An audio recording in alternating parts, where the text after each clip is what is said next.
I want to officially pass the gavel. And this is a really dinky gavel, by the way. We need to get an ALEC gavel. You know, it needs to be big and weighted. This thing's pretty. That's one thing you can fix that I didn't get around to fixing was the weak gavel. But Leah served as first vice chair this year, and then second vice chair the year before that, and we've become very, very good friends, Terry and I, and Leah, and I just want to stress so much what an outstanding legislator she is, and what an outstanding servant she has been to ALEC. And I just could not pick anyone else that is more qualified to take this chair. So Leah, please take it, and thank you for helping me this last year and making it successful. Thank you. I'm going to call up for the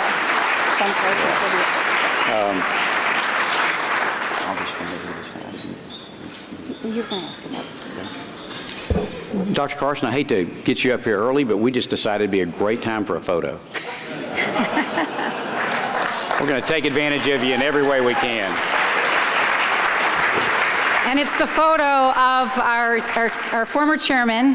He will always be a chairman, Phil King, with his Tommy Award. Do you want to go over there? Oh, wow.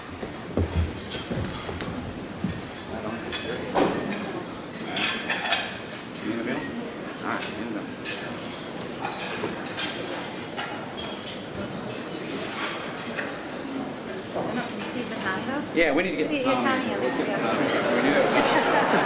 Okay, there's a story behind these if you don't know.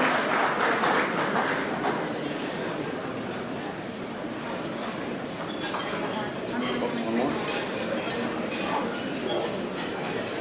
Got it? Okay. Thank you so much. Yeah. ALEC has, those of you who've been here a while know this, but for those who don't, ALEC has had this tradition of Thomas Jefferson and honoring his position with federalism, and we do so much in the Jeffersonian model. And so some years back, somebody came with the idea that the awards we give out should be the Thomas Jefferson's likeness.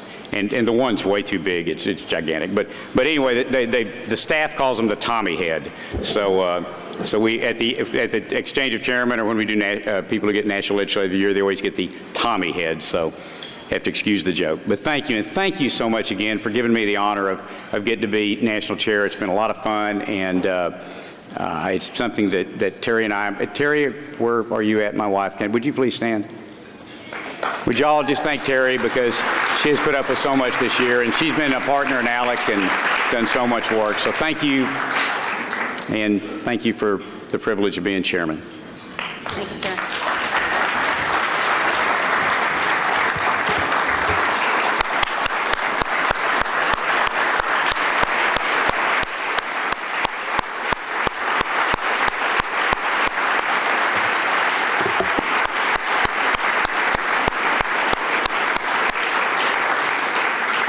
Well, thank you, Chairman King. You've been a great leader of ALEC, and I just want you to know that your number is on speed dial, and I will be calling you on a regular basis as we move forward through this next year. I can't tell you what an incredible honor it is for me to stand before you as the new chairman of ALEC. I'm very excited about the year that is coming up next year, and I look forward to working with every single one of you as we continue to work on great policy ideas centered around limited government, free markets, and federalism. I became a member of the Wisconsin State Legislature in 2002 and immediately became a member of ALEC in 2003, and I have never, ever regretted any moment of my involvement in this great organization. I can't tell you how thrilled I am now to be in this position, and I do so as a representative of all of you and all of the good work that you do in your states back home. So thank you to all of you elected officials who are here and continue to make this program a success, and all of you in the private sector whose support has been invaluable throughout the years of this great organization. I do want to thank my Wisconsin delegation, wherever you are. I can't see you, but please, let's give them a round of applause. I appreciate your support. And I do have to give a special thanks to my Green Bay Packers for that incredible victory last night. on the eve of my chairmanship. It doesn't get any better than that. So a special thank you at this time to Arizona for hosting an amazing conference.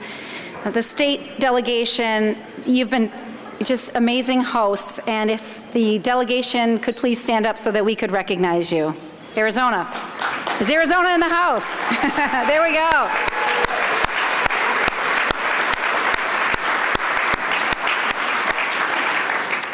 And before we get to our main speaker, Dr. Carson, I'd like to welcome to the stage Representative David Schweikert, who represents the 6th District of Arizona, which includes the Scottsdale area. David?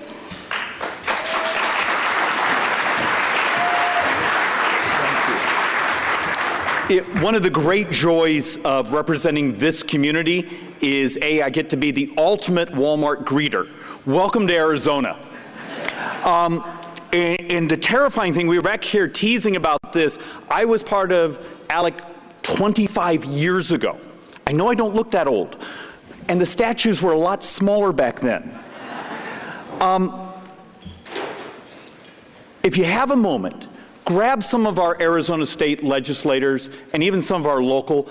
I think you will be impressed with some of the creativity that we're pushing here in the West. The use of technology, the use of these things, these supercomputers we carry in our pocket.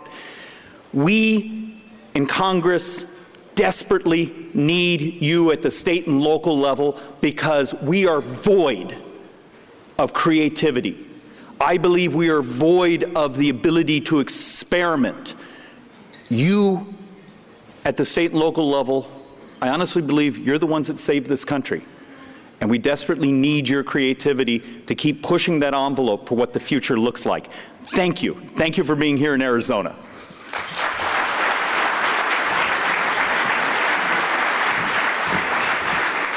Thank you very much. And I do believe, do we have a greeting, a video greeting at this time? Somebody please tell me that's what the notes say. Hello, Yes, my name is Congressman Paul Gosar, and I proudly serve Arizona's 4th Congressional District in the House of Representatives. On behalf of all Arizonans, I would like to welcome you to the 2015 States and Nation Policy Summit hosted by ALEC. I'm grateful for the opportunity to speak before you today, and I regret I couldn't attend in person. The American Legislative Exchange Council is an important ally in the fight to defend individual liberty and to promote limited government. And just like ALEC, I am committed to more than just talking about these principles. I'm taking real action to ensure that we win the battle of the ideas and that our policies become law. I'm proud to stand in support of ALEC and greatly appreciate its work in supporting Arizona state legislators.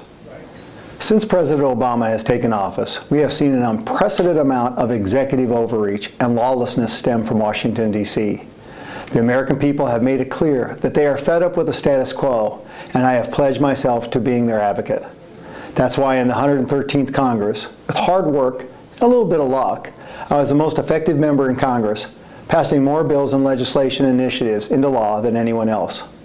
Some of my current efforts include fighting to ensure full funding for the Payment in Lieu of Taxes program, also known as PILT. There is no reason Western states shouldn't receive every penny that we were promised by the federal government. This vital program supports rural schools, firefighters, and other important local services for states whose tax revenue is cut short due to federal lands within their jurisdictions. I will keep working to correct this injustice and to ensure full funding for PILT. Along the same lines, I have introduced legislation to stop the President's abuse of the Antiquities Act. President Obama has continued to exceed the intent of this law in order to appease environmental extremists and to lock up millions of acres of land without any input from local stakeholders. Unilateral designations that circumvent Congress result in devastating consequences for local communities and negatively impact future economic prosperity. Additionally, I am proud to be leading the fight against the EPA's assault on waters of the United States rule. My legislative efforts and amendments to block this rule have exposed WOTUS as an egregious water grab that attempts to illegally take our precious water resources from the states. But WOTUS is just one of the many harmful regulations this administration is attempting to push through the EPA. I have also strongly opposed the EPA's so-called Clean Power Plan, and I am working with my House and Senate colleagues to block the President's job-killing war on affordable energy. Just last month, I introduced legislation to reject the EPA's most expensive regulation yet. The nonsensical new ozone regulations will kill 1.4 million jobs annually, increase energy costs, and dramatically harm GDP. While these are only a few of the steps I've taken to rein in the out-of-control Obama administration, we must continue to be vigilant and resilient in our efforts to stand our ground against unprecedented levels of executive overreach. With your help, we can empower the 10th Amendment, bringing forth the rise of the states, ensuring that representatives of the American people decide our future, not unelected, unaccountable DC bureaucrats. Again, I hope you enjoy your time in Arizona, and I thank you for allowing me to be part of the 2015 States and Nation Policy Summit.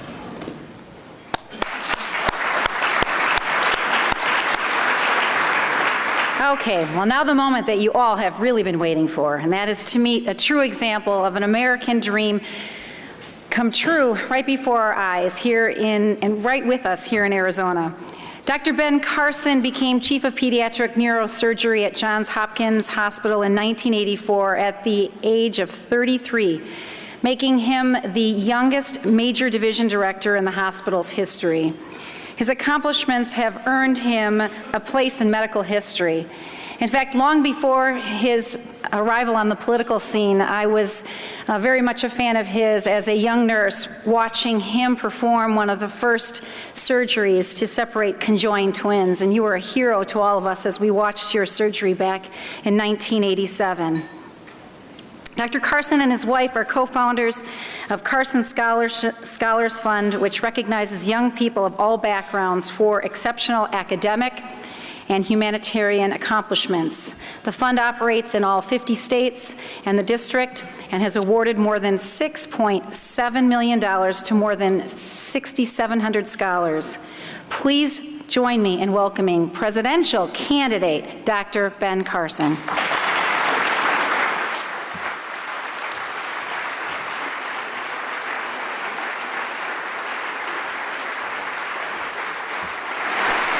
Thank you. Thank you so much. Well, Candy and I are absolutely delighted to be here with you.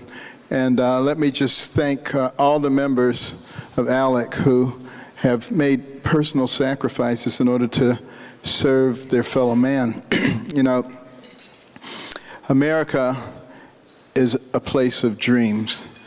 And I feel so incredibly fortunate to have been born here. And I've had an opportunity to travel the world. I have been to now 58 different countries. And I'm always so pleased to be back here. I had to sit down and write all those countries out today because the press is saying, we want to know exactly which countries you've been to. Okay, so. And make sure you pronounce them all correctly.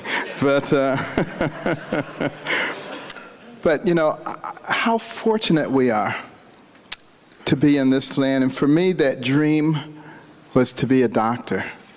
Skipped right over policeman and fireman. I went straight to doctor. I just loved anything that had to do about medicine, even like going to the doctor's office.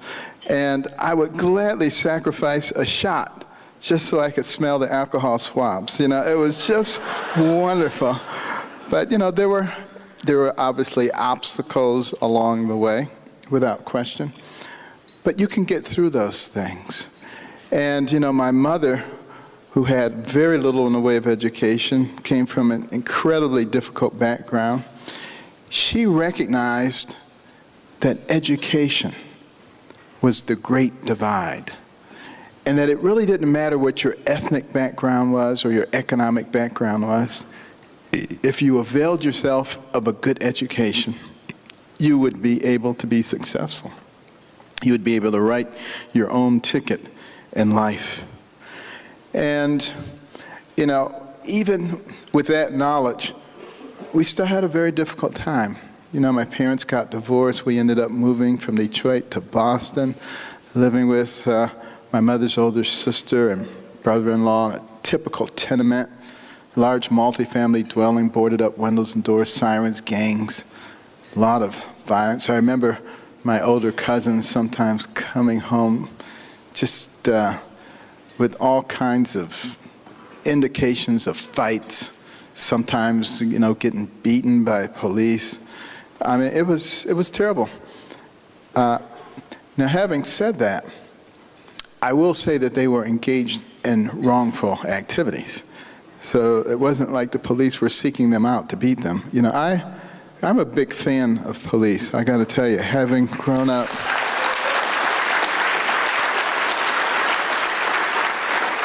Especially, you saw some of the videos of what happened in San Bernardino and how the police reacted, and they went in there and they were saying, "Stay behind, I'm going forward, and if anybody's taking a bullet, it's me." Those are the kind of police that I know. And police have gotten such a bad rap in our country, when in fact, every day when they get up and they put that uniform on, they're putting their lives at risk in order to save us. And are there some bad police? Are there some rotten apples? Of course there are. Just like there are bad teachers, bad doctors, bad journalists, a lot of those. But we don't go out and try to kill all the rest of them just because there are some who act in an inappropriate way. And it's one of the things that is so important that we must begin to emphasize in our country, the divisiveness and the hatred that is manifesting itself everywhere. I think it is one of the things that could really hurt us badly. A wise man once said, "A house divided against itself cannot stand." And look what's happened to us in this country. Go online and try to read an article, and then go to the comment section. You will not get 5 comments down before people are calling each other all kinds of horrible names. That is horrible, that kind of hatred. And we have a war on women, and racial wars, and income wars, and age wars, and religious wars, and a war on virtually everything you can imagine. And we're allowing people to make us believe that because you disagree with someone, you should be able to destroy them. Now, I personally believe that the way we solve this is we challenge people we disagree with to engage in civil discussion. Sit down and have a discussion. Never get pulled into tit for tat, calling each other names and acting like morons. The fact of the matter is, conservatives in particular, and be they Democrat conservatives or Republican conservatives or independent conservatives, tend to have much better arguments than, people who are on the other end of the spectrum. The people with the least good arguments are the ones who are the most quickly engaged in calling people names and in trying to create friction, because they don't have the ability to articulate a good argument. And that's the defense. And therefore, you just have to keep challenging them. And a lot of times, if you ever can get them engaged in a conversation, they will realize the emptiness of their position. And that's the way that we make progress in a country like ours. One of the reasons that I emphasize that is because if we are divided, it makes it much easier to conquer us. And right now, there are global radical Islamic jihadists who want to destroy us. Why should we make it easy for them to do that by destroying ourselves? It doesn't make any sense. In the past, our unity has been our strength, and our division is a major problem. Now, speaking of the jihadists, last weekend I was privileged to be able to visit Jordan, because I wanted to see for myself what was going on, particularly with the Syrian refugees. And the Jordanians have these refugee camps where there are thousands and thousands of refugees. And I must say the Jordanians have done a yeoman's job in opening up their country. They're a poor country, and yet they've really extended themselves. And what they need is money so that they can really take care of the people in a very good fashion. There was a brand new hospital there, and it had wonderful facilities, but it was empty. And the reason it was empty is because they don't have the money to run the hospital. It was in one of the refugee camps. That should tell us a lot. But I wanted to talk to the Syrians myself. And some people said, well, aren't you afraid to go over to Syria because you call the Syrians dogs? Well, I didn't call the Syrians dogs. I call the terrorists who hide among them people who are like rabid dogs. The Syrians understood that perfectly. They had no problem understanding what I was talking about, and they agree. It's the media here who likes to take things and twist them and turn them and try to create their own narrative. And, it's...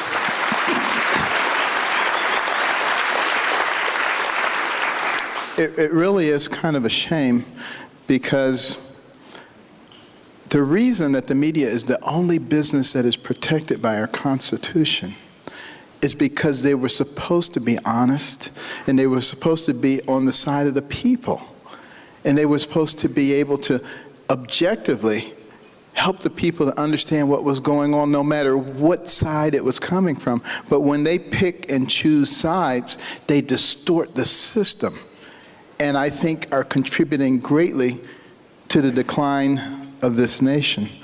And it is my hope and prayer that some of the media, maybe some of the younger members who haven't been so distorted in their thinking, might actually recognize that they play a significant role in the resurrection and revival of America. That's what I'm hoping will happen. But at any rate, in talking to the Syrians, who were very welcoming and open, I said, what would you like to happen? And I got a pretty consistent answer. We would like to be resettled in our own country. I didn't hear anybody say, I want to go to America. And those people who try to present you with two options, they say either we take all of these Syrians, or we're cold-hearted and stone-hearted people. But as is usually the case, there's another option. And the other option is what they ask for. They said, we wish America and other countries would send financial support so that we could have more people, so that we could fill these camps up, so that we could open this hospital, so that people could be in a safe place. But the other thing that has become increasingly apparent to me as I've been studying the issue is when you look at Syria, and you look at the northeast corner, that's an area that's controlled by the Kurds. There's airports, hotels, lots of land. What an incredible place to resettle a lot of the Syrians until peace can be brought about and they can return to their part of Syria that they came from. But it would require us and other nations to support the Kurds, and not just for a single mission like we did with Sinjar a few weeks ago, but consistently. If the Kurds knew that they were going to get consistent support from us, they would be delighted to bring these people in and to protect them. We have solutions that are there already, and for some strange reason, we ignore those solutions and look for things that don't work. Bringing 10 or 25,000 or 50,000 Syrian refugees here does nothing to solve the problem when we have millions and millions of refugees. All that does is make some people feel good about themselves. That doesn't make any sense. And we have to start looking at policies that work, not things that just make somebody feel good for a little while. And the other thing, someone told me this today. I'll have to check it out, but if it's true, it is really should end this whole argument about Syrian refugees. He said that the woman who was involved in the massacre in California was vetted and brought here after that vetting process. Now, if that vetting resulted in missing someone who could carry out such a horrendous crime, that should be the end of the argument right there. We shouldn't even have to talk about this anymore. That should be it. If that is not the end of the argument, one would have to be very suspect about the motives of bringing people into this country when we have perfectly reasonable solutions for taking care of them. The other thing I was thinking about over there and what's going on over here, how do we protect our people? Well, obviously, you know, we need to have much better communication between local law enforcement and federal law enforcement. We need to make sure that the FBI has what it needs in order to track the people who need to be tracked. We need to fight people on the internet. You know, one of the things that the radical Islamists are able to do is get to a lot of disaffected people and tell them that we can make your life a lot better. And they do that through social media. Well, we should be putting out opposing messages through social media, and we should use cyber weapons to disrupt their social media. Now, some people say, well, that's dirty, you can't do that. Well, we're fighting dirty people, so we can use dirty tactics. It's not a problem. We have to think about that. And we ought to be enlisting the help of the imams and the clerics and saying, you need to help us identify the people who are becoming radicalized. Because if you can't distinguish them, then how are we supposed to distinguish them? And if we can't distinguish them, then that obviously will have to inform, you know, some of the policies that we enact. The one thing that we cannot do is allow political correctness to destroy the safety in our nation. We have to be smarter than that, and that's going to kill us. But I really think the best way to protect the people of America, other than making sure that they know what to do if they're in a situation, which for some reason, you know, I don't know why some people think that that's a bad thing, to teach people what to do if they're in a hostage situation or in a hostile situation where you have people who want to kill you. But the real answer is you take the war to them over there in a serious way. You know, you don't have to wait until they come over here. For instance, you know, they have a caliphate. And it was really not until they established their caliphate that they can start doing the things that they think will bring them to the final apocalyptic victory. But we should take that away from them. We should take away the land that they have acquired. We need to take away the funding that they utilize to make the lives better of these disaffected people, which means shutting down all the monetary routes throughout the world. Everything that they have to transfer money, we should be into, and we should be stopping it. We need to stop the supply of money that they get from oil revenues. And the current administration, you know, they have this policy, we don't want to bomb the oil trucks because there are people in there. You know, give me a break. I mean, you can't fight a politically correct war. You have to know what you're doing. You can send out a message that if any oil trucks are coming out of there, we're bombing them. So you tell them ahead of time what you're going to do. But you also bomb the places where they're filling the oil trucks up. You take away everything that they have, and then you go to their command center. Their command center is Raqqa. There's 4 major pathways in and out of Raqqa. You take control of those pathways, and you starve them out, and you soften that target. And if they manage to get out and flee to another capital and make that their command centers, you go after them there. And you do the same thing. And you keep after them. You keep them on the run. You don't let them sit there comfortably and concoct mechanisms for terrorizing the rest of the world. I don't know what ever happened to our capacity for warfare. But I somehow have a feeling that there are many of our experts and our generals who would agree with me that we need to be aggressive and carry the war to them over there. And we need to not just contain them, but we need to destroy them. And I think that will make a huge difference for us.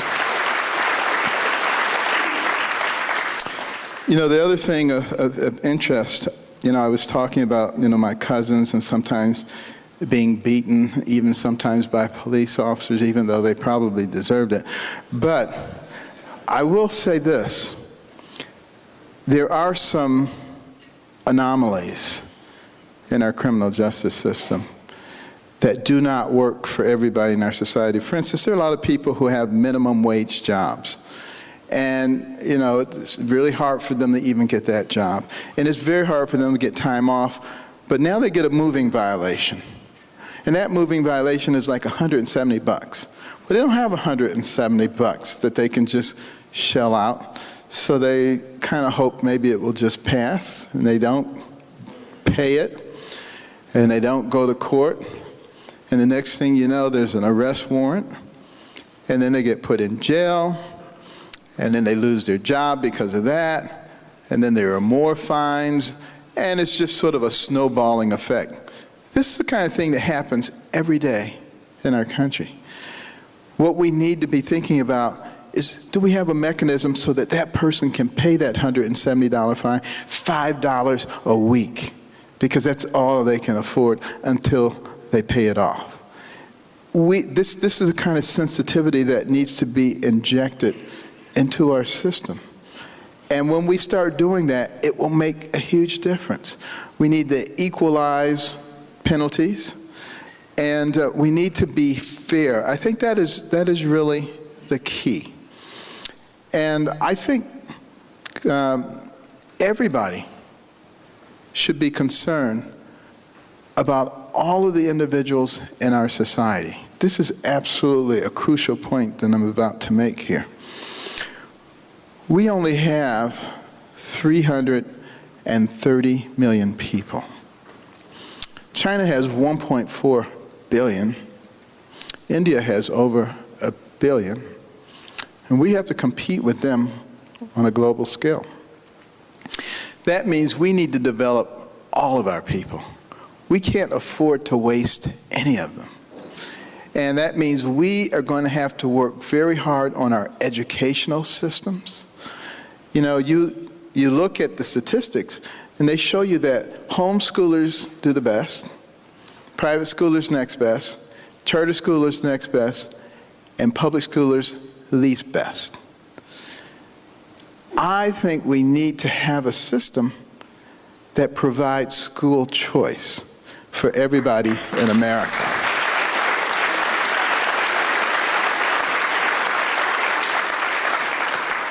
I also think we do not need the federal government dictating how education is done, and Common Core needs to go. We don't need anything like that. But we do need to be thinking about how do we get caught up, you know, particularly in STEM areas. We're way behind other industrialized nations in STEM, and we need to rectify that pretty quickly. But we have the ability to do it. There are computer programs that can look at the way a kid solves 5 math problems, and it knows what they don't know. And go back and tutor them in that area. Interactive programs. The same thing a good math teacher can do, but the math teacher can only do it for 1 student at a time. And the computer program can do it for a whole classroom, a whole school, a whole city, a whole state. Virtual classrooms. We have the ability to put the very best teachers in front of 1 million students at a time instead of 30 students at a time. These are the kinds of things and the kind of initiatives that will get us caught up quickly, and we need to be thinking about. We need to be thinking about all the different mechanisms that can be used to give us the workforce that we need. I was talking to an owner of a company recently. He says, we can't find welders. He said, if I could find a welder, I would pay him $80,000 a year right out of school. But we don't teach people to weld anymore. And we're not teaching, practical skills, electricians, plumbers. We have to start thinking about that once again. How do we get that done in our school systems? And, plumbing is something we all need. It pays well. You probably heard about the neurosurgeon who had some plumbing done at his house, and he got the bill from the plumber. He said, $2,700. He says, that's more than I make. I'm a neurosurgeon. And the plumber said, I didn't make that much either when I was a neurosurgeon. But, no, but the fact of the matter is, some of these practical skills are really great. You don't have to necessarily go to school forever. But, we need to broaden the horizon in terms of what we offer the students. And then our students who are going off to college. Think about some of the debts that they are accumulating. I mean, just massive debts. We have to look at that because, we can't afford it and they can't afford it. And when you look at this $18.5 trillion national debt that we have, 1.3 trillion of it is educational debt. That's unacceptable. We need to start thinking of ways that we can rectify that situation. One of the things that I've been thinking about is, colleges, they accept someone and they know they're going to be able to get a guaranteed government loan. The problem is, instead of that loan being at 2 or 3%, it's at 4, 5, 6, 7, 8%, compounded. And these kids wound up with these incredible bills. And then they can't come out and find a job. So we have to think of a creative way to start getting that cost to go back in the other direction. And one of the things I was thinking about is making the colleges responsible for the interest and students only responsible for the principal. That would very quickly incentivize the schools to start looking for other ways, to pay for things. And they wouldn't be escalating the costs so quickly if that was the case, because they would have some real skin in the game also. And that's a general principle that I like. The whole ideal of skin in the game. And that's why I've proposed the tax structure that I have, a flat tax with no exemptions and no deductions. Everybody is in the game. You make $10 billion a year, you pay $1 billion. You make $10 a year, you pay $1, and you get the same rights and privileges. What could be more fair than that? And I use 10 because it's easy to use, but the number may be anywhere between 10 and 15%. But those are the kinds of things we have to do. We can rebate to people below the poverty line a certain percentage, although they will still have to have some skin in the game. But also with the corporate taxes. Highest corporate tax rate in the developed world. It doesn't make any sense. And it drives people out of here. No wonder these corporate inversions are occurring. But over $2.1 trillion overseas not being brought back because of those corporate tax rates. I would suggest a 6-month tax hiatus. You can bring that money back, no taxes at all during that 6 months. The only stipulation being that 10% of it has to be used in enterprise zones and to create jobs for people on welfare and people who are unemployed. It would be the biggest stimulus since FDR's New Deal, and it wouldn't cost the taxpayers 1 penny. That's low-hanging fruit. That's the kind of thing that really makes a difference. And here's the really key part of it. It gets the corporations thinking about something that we used to think about all the time, and that is investing in your community, investing in the people around you, investing in the downtrodden and the dependent people in our society, because we want to give them a mechanism for crawling out of dependency.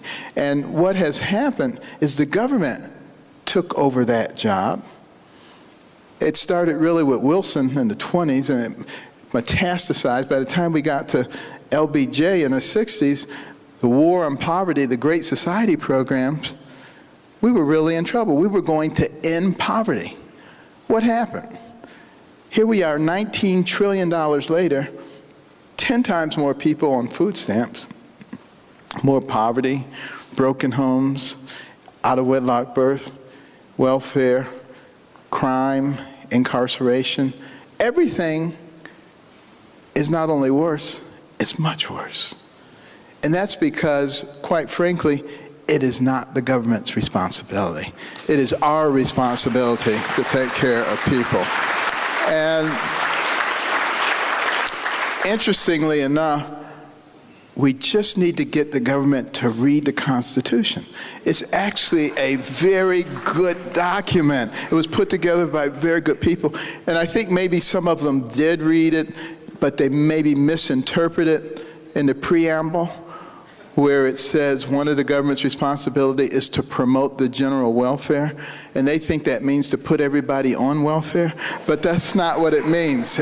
It means creating a level playing field that will allow the tide to rise for all the boats. And this is what we must be thinking about. We need to think about how we're going to use our energy. We have enormous energy resources in this country, and yet, you know, we're not able to export a lot of it because these archaic energy exportation rules that were put in place in the 70s when we had an energy crisis. We need to get rid of that stuff immediately. And then we can utilize our natural gas, which we now have the ability to liquefy, which means it can now be exported, which can help us, you know, make Europe dependent on us for natural gas rather than on Putin for natural gas, put him back in this little box where he belongs. You know, those are the kinds of things that will have a giant impact. And the EPA, which goes around with a big foot putting it on the neck of everybody, we need to change their job designation completely.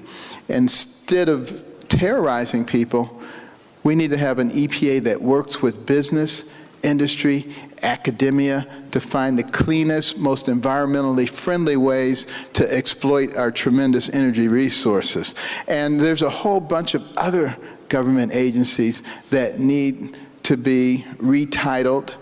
And, you know, the people who are in those agencies, you know, if they don't understand the real function of government, we need to help them find other forms of employment, because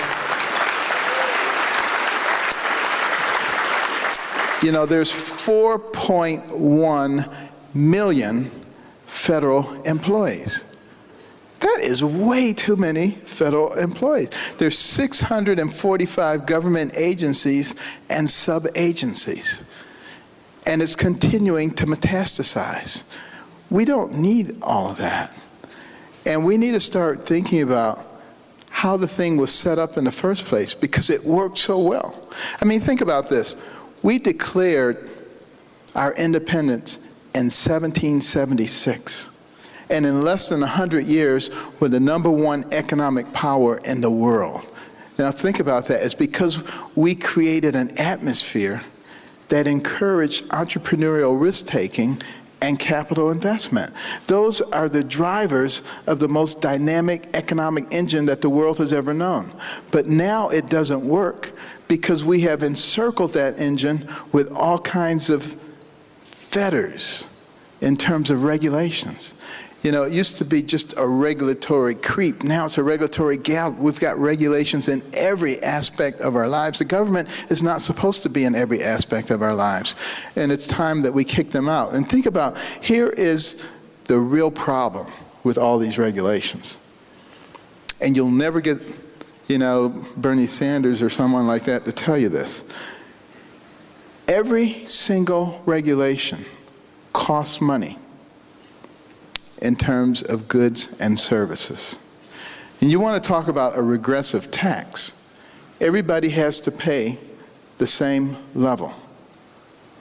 So it doesn't really hurt a rich person when they go in the store and that box of laundry detergent has gone up 10 cents. They don't even notice it. A poor person notices it right away. It has a tremendous impact on them. The middle class may not notice it right away, but they'll notice it when he gets to the cash register and he has a whole cart full of stuff, everything that's gone up 5, 10, 15 cents. Those are things that are devastating to the middle class and the poor people in our country. And most people have no idea that that's why they don't feel as well-to-do as they used to. Those things are making a big difference. The fact that over the last 10 years, we have doubled the national debt, again, has a tremendous impact on the middle class and poor people. Why?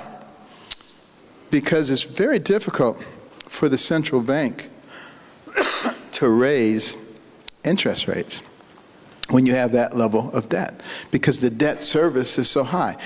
Right now, debt service is about $250 billion a year on our national debt, and that's with interest rates near zero. Can you imagine what happens if you have interest rates at a normal level? You're talking $1 trillion just in debt service. We can't afford that. Why does that hurt middle class and poor people?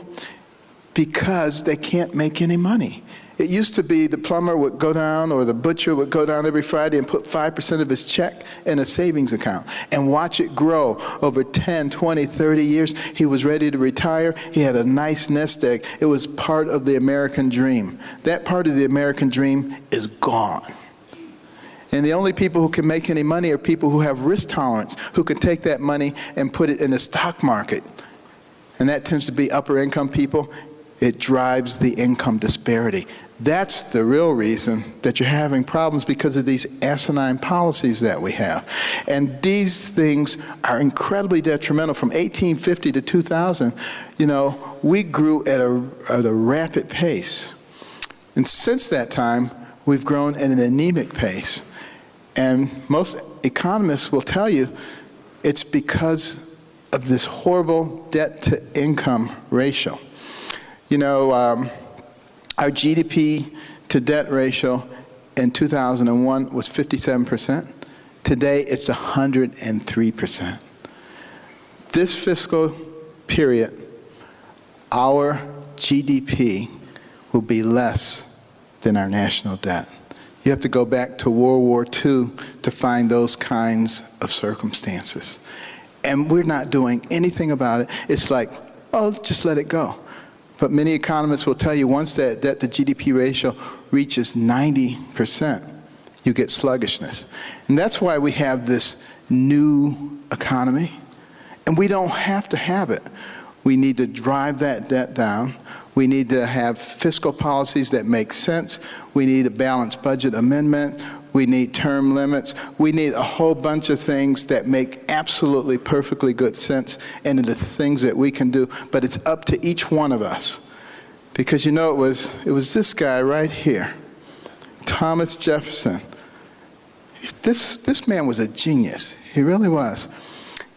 He said we would come to this point in this country because the people would become lax. They wouldn't be paying attention. And as a result, the government would grow and infiltrate and begin to dominate the people. And he said, but just before we turned into another form of government, the people would awaken and they would realize what was going on. And they would stand up and they would regain control of our government. And I say now is the time. Thank you very much.